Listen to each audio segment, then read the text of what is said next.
I first met him in the early 80s in a Chinatown of urban Java. He didn't want his real name or address revealed, so we called him DJ for Dynamo Jack. He was only a healer, he said, but he did direct a powerful energy generated from his own body into his patients. Sometimes he used the needles, sometimes just his hands. He called the energy chi, and it was so strong that he usually needed a grounder to hold his patients' feet. For years we followed him around Java on his healing rounds, pleading to be allowed to film him, but he always refused, saying his powers resulted from a type of meditation with an ancient tradition of secrecy. It was only when my brother Lorne was suffering from a serious eye infection that he finally allowed us to film him in 1987. It was nothing like any acupuncture I'd ever had. I was getting really powerful electric shocks and couldn't control my movements at all. Yin yang, positive and negative, you know. And my positive from here and my negative from here. And we meet together, this can get like electricity. And is this because you're special? You have a special sort of it's meditation every day. It's meditation that does it? Meditation every day. Like you can touch me, like this. It's nothing, okay? It's my burn. Just like this. For our sound recordist, it was also a shocker.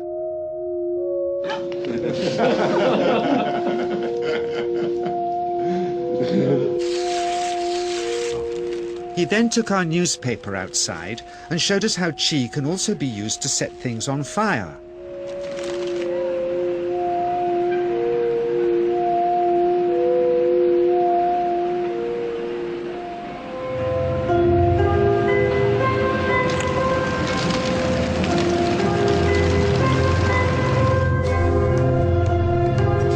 When he heard we'd shown this footage in public, he was very upset and refused all our future efforts to contact him again. As the years passed, we sadly resigned ourselves to never seeing him again. My brother Lorne never did, for by 1997 he was already dead, when I again found myself with DJ, now treating me for an eye problem. But it wasn't this that brought me back. He had tracked me down out of the blue and invited me to tell me a story. He had just returned from 2 years on a deep meditational journey, alone in the heart of Borneo. Amongst his revelations, he had seen, he said, how history was moving on into great change, and the old wisdom was vanishing. So he'd called me back to film just enough of him to remind us that we all have undreamed of powers sleeping within us, and that there's nothing special about him except for his training in waking them. Grounding this patient, my cameraman Joe is having to use all his weight to keep contact. She is pushing him away. He seems able to control the amplitude of this chi, like a dimmer switch, and it causes uncontrollable responses in the patients and their grounders. I can barely keep my hand on you. It wants to fly off. The electricity is so strong. This mother unwittingly grounds her child. He won't sit still, so she's asked to hold him and grin and bear it. Sometimes signs of this passing energy can be seen in the transmitter too. This chi stuff is only the surface, he says, of the real adventure beneath, in the meditational technique.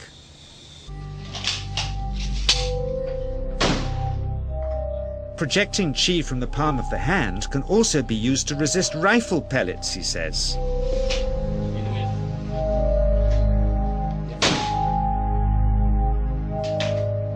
First, you learn to distinguish between yin and yang qi in your body. Then how to pool it in your navel chakra. Then how to project it, he says. And it's the proportionate mixture between yin and yang which accounts for different effects, like pulling or pushing objects or igniting them. Then he gets really strange. He says that mastering yin qi is the key to the spirit world. There's a long tradition of Indonesian krisis being possessed by spirits. So people bring him their krisis to see if they're duds. Here, he says, he doesn't manipulate matter by projecting mixtures of yin and yang qi. He merely creates a field of yin energy in which, he says, if there's a spirit, it can manifest itself.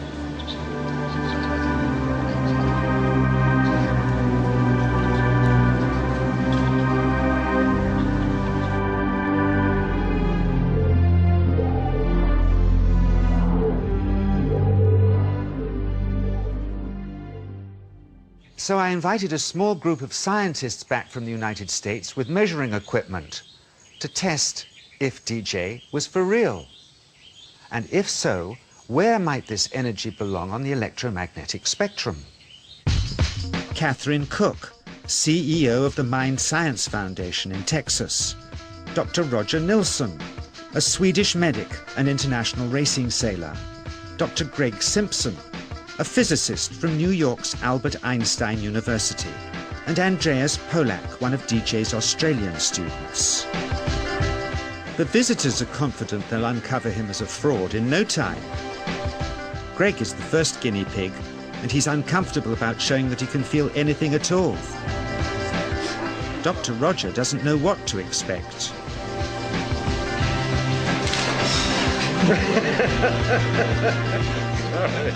Out comes the metal detector, like the things they use in airports, to see if he has any concealed metal in his body. Then the voltmeter, to try and measure the qi. But how to get it to work? Where's the ground? What settings? DJ suggests that as his negative is his perineum, and his positive is his navel chakra, perhaps that's where the electrode should be attached. He doesn't stand on his dignity. He's eager to help, but still no readings. They're getting shocks off his arm, and now they're on the right settings, but the needle still isn't moving. DJ says it isn't electricity, it's qi. It's 1, 2, up, I feel it in my whole body. I feel it at 3, 0.3, I feel it in my legs. Shit, But suspecting there's some tricky setup on his premises they can't find, they insist we all go to a randomly chosen hotel room several miles away to see if he can light a light bulb with his fingers. It doesn't ground on the wall. So Greg holds and grounds one wire, while DJ pumps qi through the other. The bulbs are LEDs, light-emitting diodes, which ignite in different colors according to the intensity of current. Good. on, off, on. Brilliant. Oh, you're blinking. Things were going well. DJ was enjoying it too, until he invited us all out to lunch at his local, where he tried to push a chopstick through the table. He couldn't get it through the Formica surface, so he came up through an inch of wood from underneath.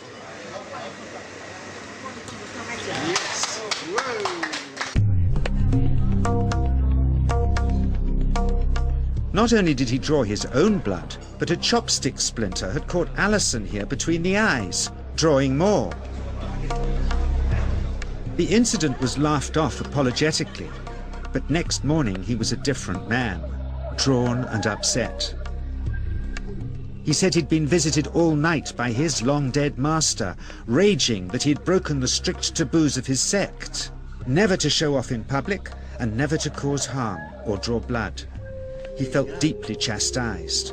All further testing and filming must end. Never again would he submit to public scrutiny, nor accept any new students. He would sink from sight and continue his healing in obscurity, as he had done since before we met him in the early 80s and had always told us was right.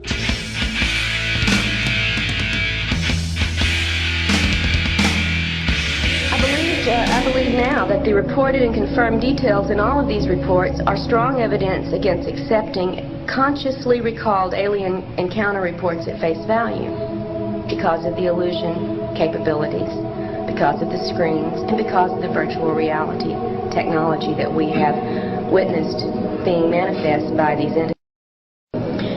I believe that if we build our theories on such information, the consciously reported information only, we're building on sand, on illusions that the aliens create for us, and I think to confuse and mislead us.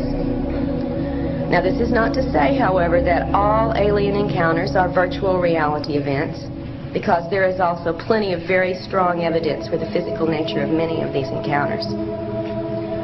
So to be perfectly objective, the definition of abduction would have to include any event or scenario that is generated externally for the targeted person, whether it be a physical encounter, a virtual reality scenario, or a telepathic contact. They don't realize that a lot of this is a non-physical phenomena, dealing with a high-intelligence life form who might be a bit smarter than us humans and don't think like a human, that is able to pop in and out of 3D physicality, transcending time and space. They can insert thoughts, memories, emotions, and change appearances, such as past loved ones, Jesus, the Virgin Mary, Santa Claus, a Pleiadian, and so on, depending on the belief system of the abductee. The first matter is the intrinsic deception at the heart of this agenda. And that's something that's become clearer with every new report that surfaces. Whether we choose to call it screen memory, telepathic mind control, technological mind control, or virtual reality scenarios, the entities involved in the abduction phenomenon employ masterful illusory capabilities. And I don't think the importance of this fact can be stressed strongly enough. It must affect all of our thinking and our research when it comes to these alien-human contacts. When we talk about the possibility of an alien race of high intelligence that exists outside our range of perception on a higher density, it doesn't mean that they are automatically spiritually evolved or loving angels. This also doesn't imply that there aren't any benevolent beings on higher realms of existence. However, there is a heavy romanticizing of the alien UFO phenomenon. Could there not be the possibility that there is an alien intelligence that has been around far longer than we imagine, and who may look at us like we look at and use in many ways lower life forms on this planet as a resource and even as food? Food doesn't have to be physical, and these beings seem to feed off our emotions and energy.